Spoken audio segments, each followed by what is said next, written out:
Welcome back from the break. I'm Kyle Whiteman. Now on to our third segment of the news, the Balkans.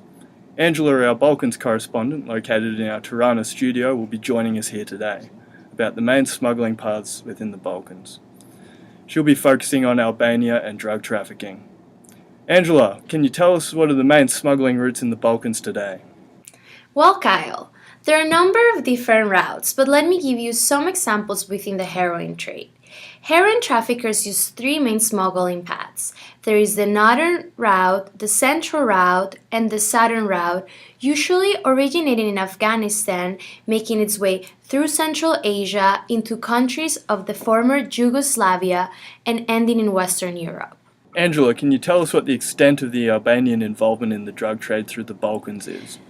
Well, the role of ethnic Albanian in drug trafficking really began to grow in the 1990s, especially in terms of heroin trafficking.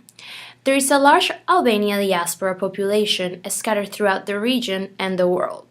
This simplifies transnational crime efforts. How? Well, drugs like cannabis, hashish, and opium are cultivated in Albania and transferred most often through the southern route and continue to move through the region to their hard-value destinations with very little spilling in the local markets. Thank you, Angela. Now we have two experts joining us over the phone. They are the authors of the world-famous book, Organised Crime in the Balkans. Welcome, Nabila Tejpar and Suzanne Cunningham. Nabila, exactly how vast is the organised crime in the Balkans? Thank you, Kyle. So there are many different actors involved in the Balkans criminal network, with established criminal organizations from Serbia to Croatia and within the whole of Eastern Europe.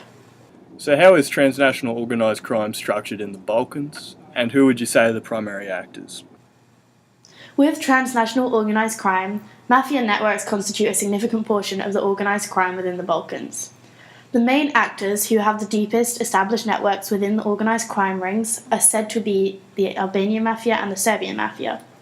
It would be clear that the Albanian mafia is the largest mafia throughout Eastern Europe and have the most established networks all over the world. They have ties with most of the other organised crime groups within Eastern Europe, and they also have established roots throughout the Western world. The Balkans criminal activity is focused particularly in the drug trade through the Balkans route. However, they also have ties to other types of crime such as arms trafficking and human trafficking. Throughout the Balkans criminal organizations, I would have to say the Albanian mafia plays the most significant role in organized crime, with a high focus on the drug trade, with Serbia following very close behind. So now we've heard about the particular groups involved from Nabila. Suzanne, how big would you say that role is? Well, Kyle, as Nabila mentioned, organized crime has its roots in all of these countries. Past estimates have actually suggested that ethnic Albanian traffickers controlled 70% or more of the heroin entering a number of key destination markets. In fact, ethnic Albanian heroin trafficking is arguably the single most prominent organized crime problem in Europe today.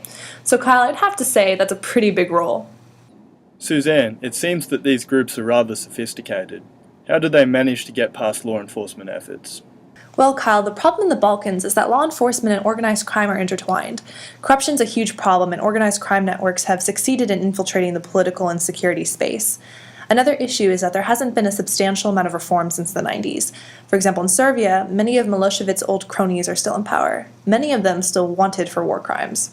Another example involving Serbia is that organized crime, most prevalently the Zeman clan, who accumulate wealth through drug trafficking, has connections to Serbia's State Security Service and Special Operations Unit. Security officials will escort trucks through checkpoints without being searched. They've been known to provide protection for gang members and even provide security information to the mafia. Some argue that these government institutions are really the powerhouses of organized crime in Serbia and the region. Unfortunately, that is all we have time for this evening. Thank you to Angela, our foreign correspondent, and to Nabila and Suzanne, our experts and authors of Organised Crime in the Balkans. You have been watching BBC News with Kyle Whiteman. Tune in later for BBC News at 10 with Hugh Edwards. Thank you. And that, ladies and gentlemen, is a wrap.